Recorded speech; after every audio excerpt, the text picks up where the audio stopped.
বিশ্বকাপের round 32-এ Belgium Senegal ম্যাচটার কথা নিশ্চয়ই মনে আছে আপনার, যে ম্যাচটাতে 85 মিনিট পর্যন্ত সেনেগাল 2-0 গোলে এগিয়ে ছিল। যখন সেনেগালের খেলোয়াড়, কোচিং স্টাফ, সমর্থক সবাই জয় উদযাপনের জন্য প্রস্তুতি নিচ্ছিলেন, ঠিক তখনই 3 মিনিটের একটা ঝড়ে কিন্তু সবকিছু লন্ডভন্ড হয়ে গিয়েছিল। বেলজিয়ামের হয়ে 86 মিনিটে শুরুটা করেছিলেন রোমেরো লুকাকু।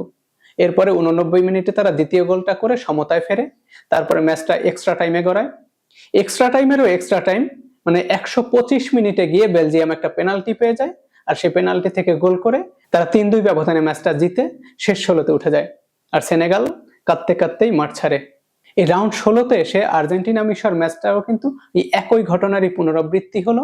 এই ম্যাচেও মিশর 78 মিনিট পর্যন্ত এগিয়ে ছিল 2-0 ব্যবধানে, কিন্তু 4 মিনিটের একটা লিওনেল মেসি ঝড় বলতে পারেন। 79 মিনিটে মেসির পাস থেকে গোল করেন ক্রিস্টিয়ান রোমেরো। এরপরে 83 মিনিটে মেসি নিজেই গোল করেন।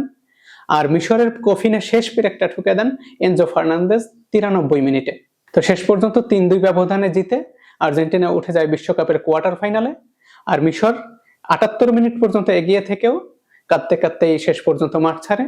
যদি এই ম্যাচটাতে আর্জেন্টিনাকে মিশর হারাতে পারত, তাদের ফুটবল ইতিহাসে প্রথমবারের মতো বিশ্বকাপের কোয়ার্টার ফাইনালে উঠে যেত।